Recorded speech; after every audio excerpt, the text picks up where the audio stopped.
you looking for inspiration, peace, and a deeper connection with your soul? If you're ready to investigate your higher truth, take a deeper look inside, and discover a better way to live, stay tuned for Higher Soul Living, where we ignite your divine intelligence for life. With me, Reverend Christine Hart-Savage. I experienced a profound spiritual awakening that was so life-changing. It took me into a 30-year career as a metaphysical life coach and breathwork expert. I've mentored thousands of people through their personal challenges, anxiety, self-doubt, and search for meaning. Higher Soul Living is about choosing to live the higher way. It's about taking conscious ownership and drawing spiritual intelligence into your everyday life. Join me on a search for higher truth to find hope, connection, and happiness. The Higher Soul Living Show starts now. Hello, everybody. This is Reverend Christine Hart-Savage. And boy, do we have an interesting show today, I tell you. It's one that interests me a lot. Unraveling the mysteries of, desire. Unraveling the mysteries of desire. Blessing or curse? That's what we're going to look at.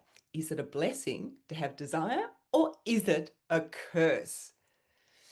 So, is desire a necessary force in our lives, or is it just a distraction? Is it just a distraction?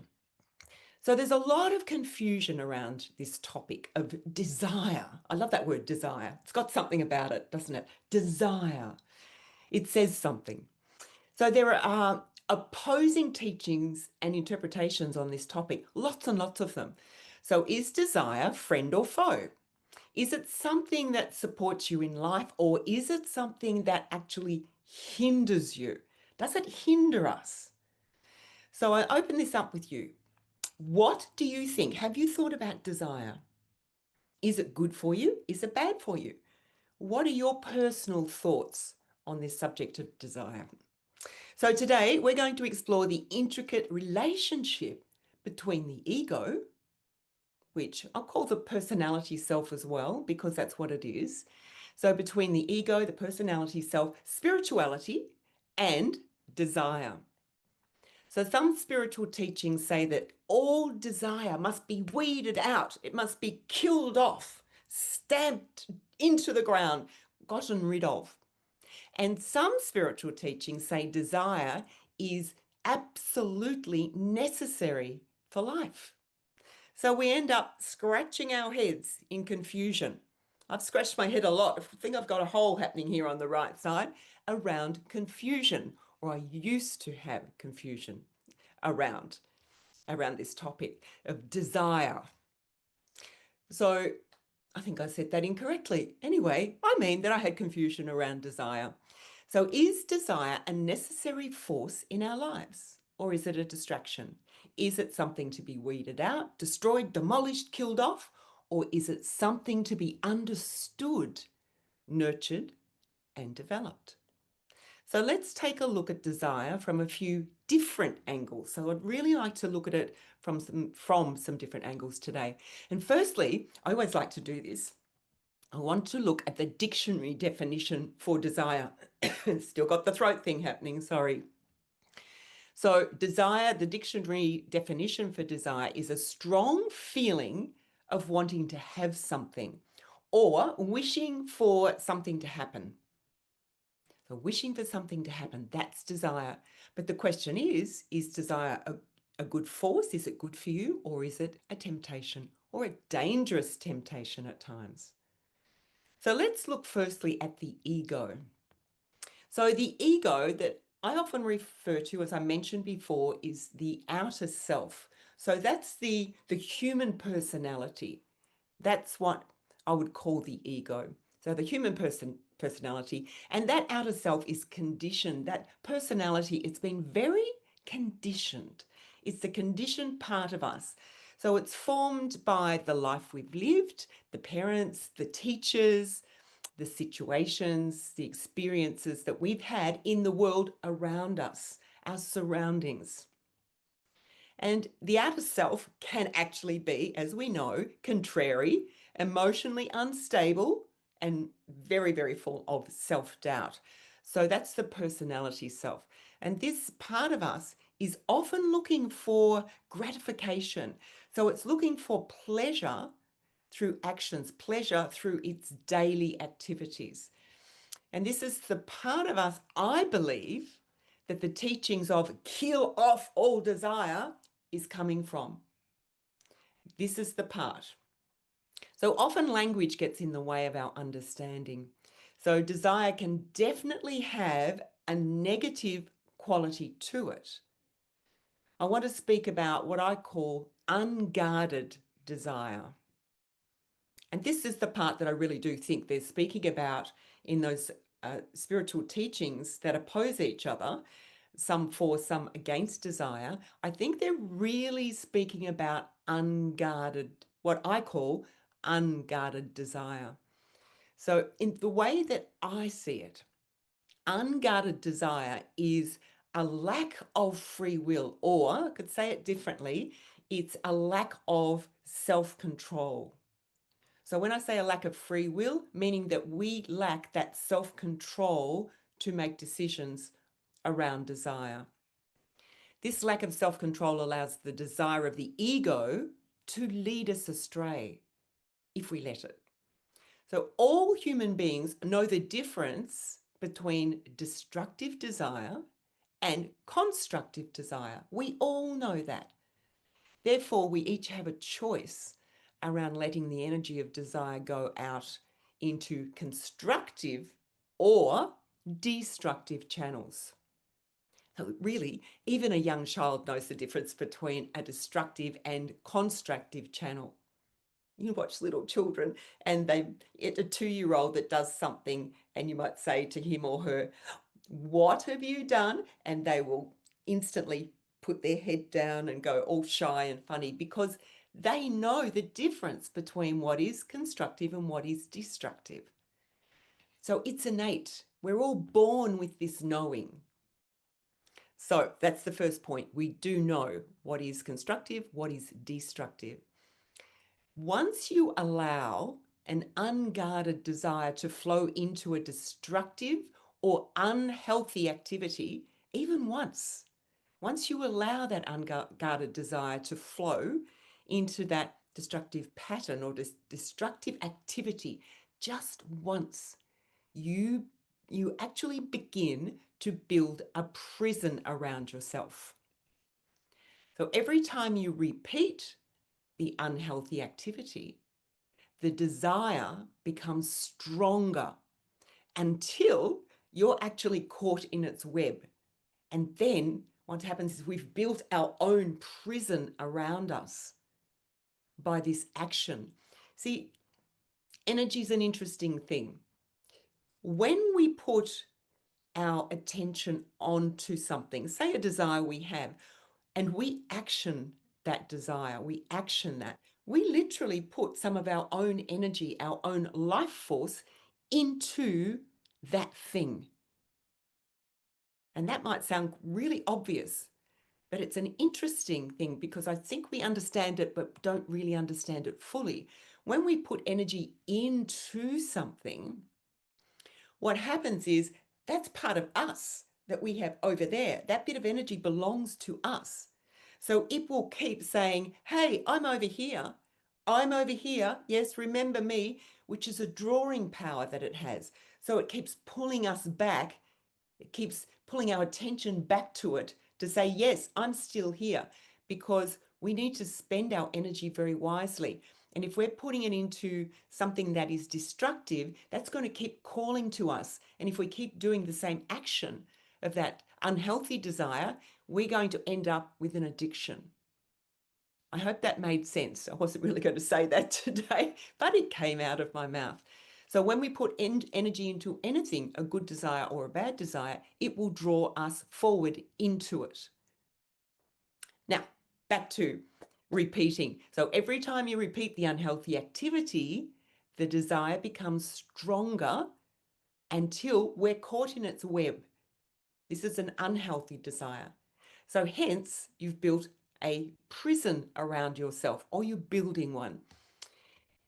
In other words, a habit is created, and the more you do the action, the more of your life energy that you give that habit, the more it strengthens around you, and the stronger the desire will become. It will draw you.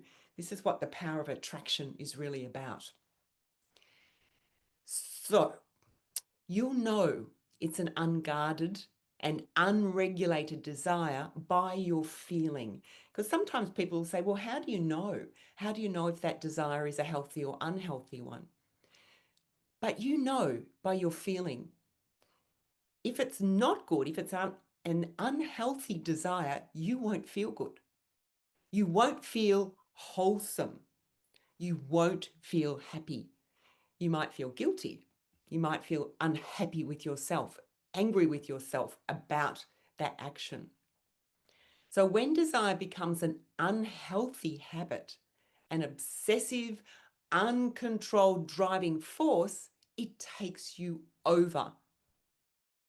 Then desire has become a problem. It's become an addiction, and you've lost control of yourself. You've lost your equilibrium. You've lost your balance.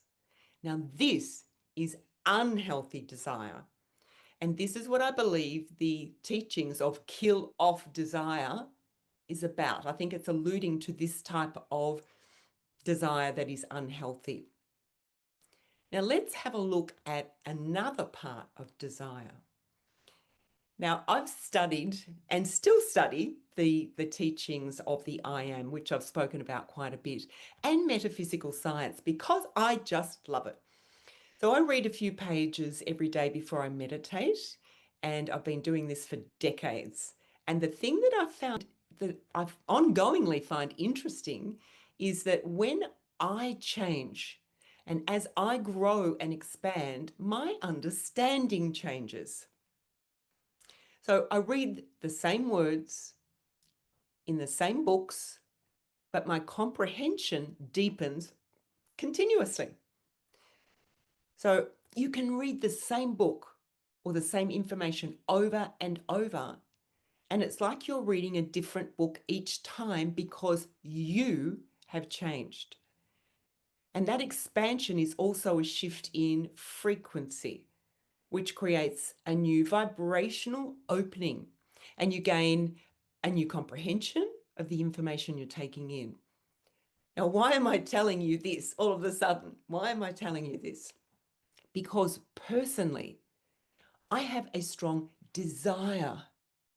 I have a strong desire to know more about who I am as a human being, a spiritual being, and my relationship to the universe. I have that desire. It's been in me all my life. And I find it deliciously inspiring, wonderfully uplifting, and miraculous. And the more I experience and understand, the more I desire to know more. It propels me forward.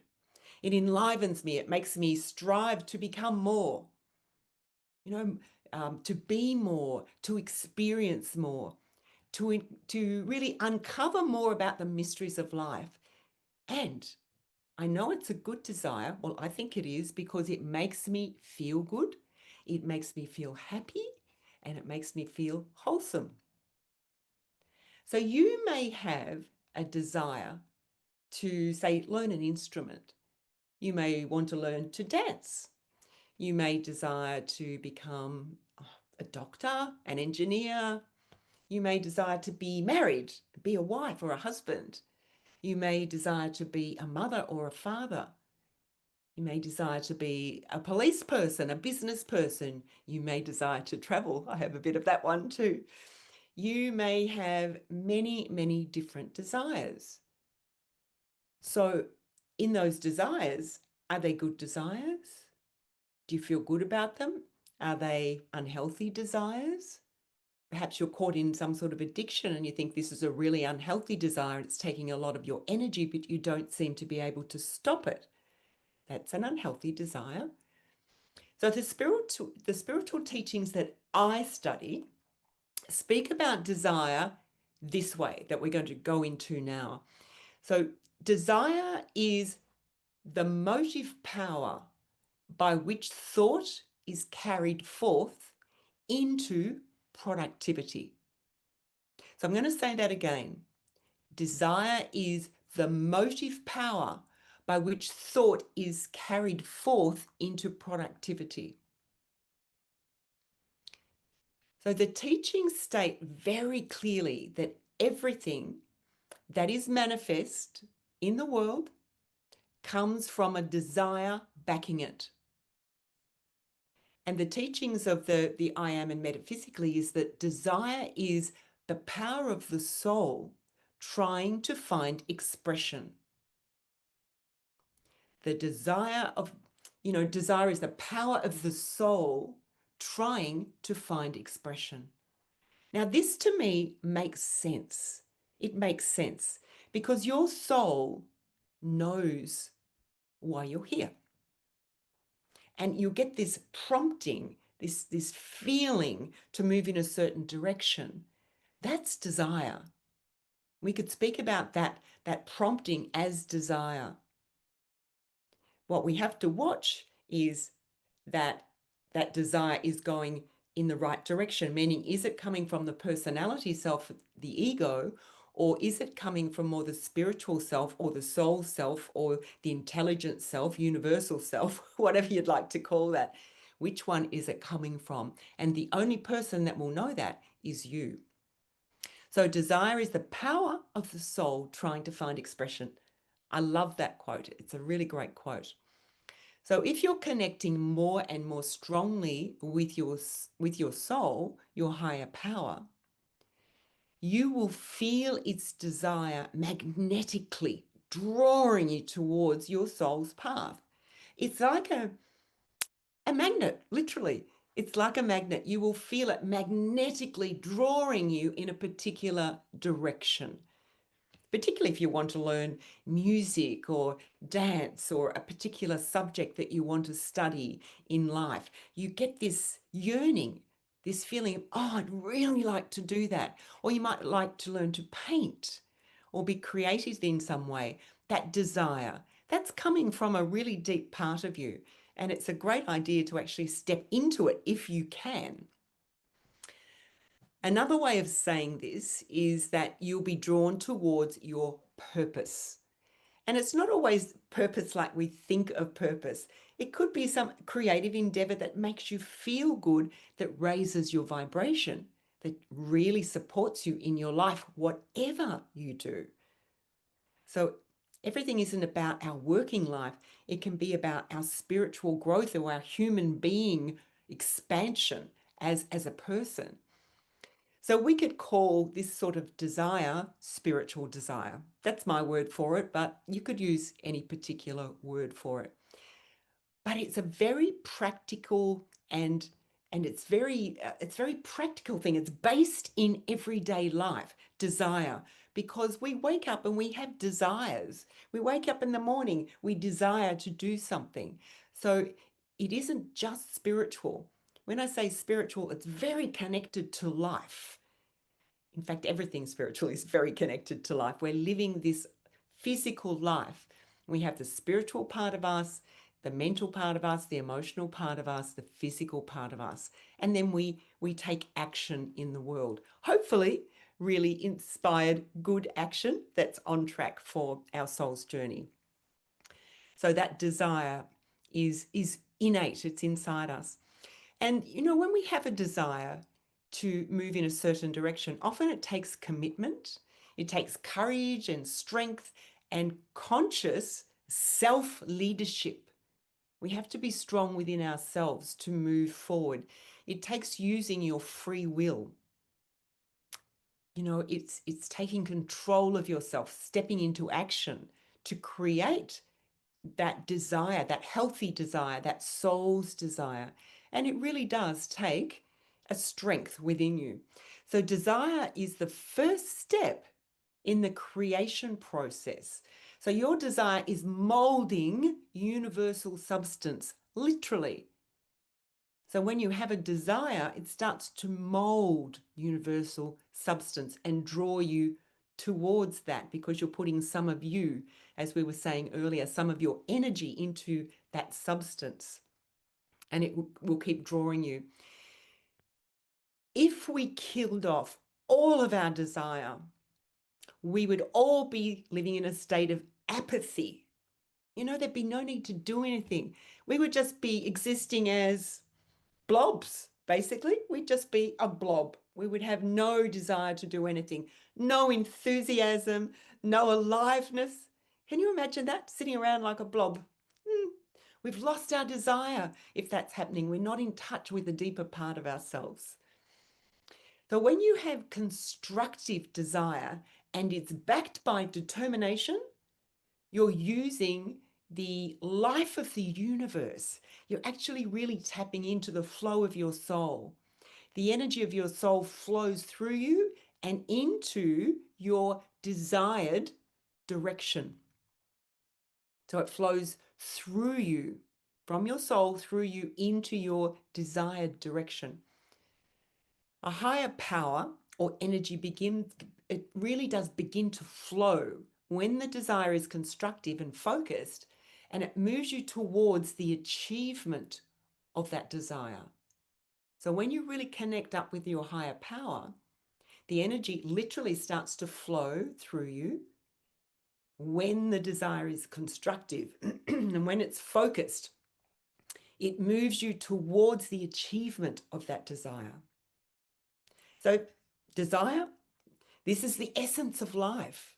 It's the essence of life, desire. So, is desire a blessing or a curse? I ask you, is it a blessing or a curse? Now, I think it's not the desire here that's the issue, but the direction of our desire. So it's not the desire that's the issue, but the direction of our desire. And as we've discussed, we can have healthy desire or an unhealthy desire. But ultimately, desire is necessary for life. It's absolutely necessary for life. Excuse me. I love desire. I think it's a great thing. If we're lacking desire, we're lacking some sort of enjoyment of life. And we are here living this life. We're allowed to enjoy it. I finally got to that one day. I thought, you know what? What if this is all about just being in the moment, really experiencing our lives, whatever presents, we deal with on every level that we can. If it's something challenging, we deal with that. But what if we're allowed to laugh and live our lives with joy and happiness? What if we really are? That's the road I've taken. That is absolutely the road I've taken, joy and happiness. And there's more depth in that, and there's more meaningfulness in that as well. We can help other people. If we're joyous, we lift other people as well without even trying. That's a great desire to have. I'm just going to go to, if you want to know more about these things, you can go to my courses on my website. I've got a Black Friday sale on right now, so you can find out more about my courses, my coaching, my breath work, and what's coming up on soullifeconnection.com. That's SOULLIFE connection.com, soullifeconnection.com. So working with energy super course is a really great one to start with. It's called How to Give a Shift. Love that title. And that's for managing, challenges in life, managing stress, and you learn to work with your personal energy. And that can be done with me as coaching, or it can be done as an online course. So have a visit and have a look around my website, and of course listen to the other podcasts that done quite a few now, so you're welcome to listen to all of those. So my closing message today about desire: do not try to kill off desire. Get to know your desire. Really dig down deeply inside you and see what's your innate knowing around you and your life path, your purpose here. Your soul knows all of these things. The more we meditate, the more we breathe, the more consciously aware we are of ourselves, we sit in silence, the more we get in touch with that part of us, that energy and that desire will surface. So get to know it, bring awareness to it. Choose to lead your outer self from the higher part of you. And we could call this the soul, as we've been doing, or the higher intelligence. You know, that outer self, the ego self, is important, but it has to come second. We need to really learn to put that soul part of us, that higher intelligence, first, and the desire will come through, and you can really get your outer self backing you to do the things you need to do in the world. So you can't create without desire. It's impossible. You cannot create without desire. Desire is what I'd call the spark of life. Desire is the spark of life. Desire stimulates the movement of creative energy. I like that. I'm going to say that again. Desire stimulates, that's what it does. It stimulates the movement of creative energy. So it's your job to hold your mind steady and direct your life energy into your constructive desires, and really give yourself permission to do that. So it's your job to hold your mind nice and steady, direct it into your life energy and into the direction of your constructive desires. And don't give up on that. This is your journey, your life. Do what's right for you and give yourself permission to do it. So what you do is hold the vision steady in your mind and let the universal energy flow in the direction of your desire, your healthy desire. And voila, you have action. That's how you get things moving in the direction that is going to support you in your life so that you can have a happy life, one that you truly deserve. So I hope you've enjoyed today's podcast on desire. And I wish you many blessings, and I look forward to seeing you next time. Thank you for tuning in to Higher Soul Living, where you'll ignite your divine intelligence for life with me, Reverend Christine Hart-Savage. Join me every second and fourth Thursday at 3 p.m. Pacific on Transformation Talk Radio for more information and stories that inspire hope, possibilities, and a greater understanding of who you are at a higher soul level. Together we deepen the connection between the spiritual and the physical aspects of your being and align to your soul's innate intelligence. Metaphysics and the higher soul's journey are my greatest joy. I invite you to join our Facebook community, Soul Life Connection Group, and to visit my website, soullifeconnection.com, for more information about me, my programs, my coaching, and to tap into your higher soul's intelligence. I hope to see you next time.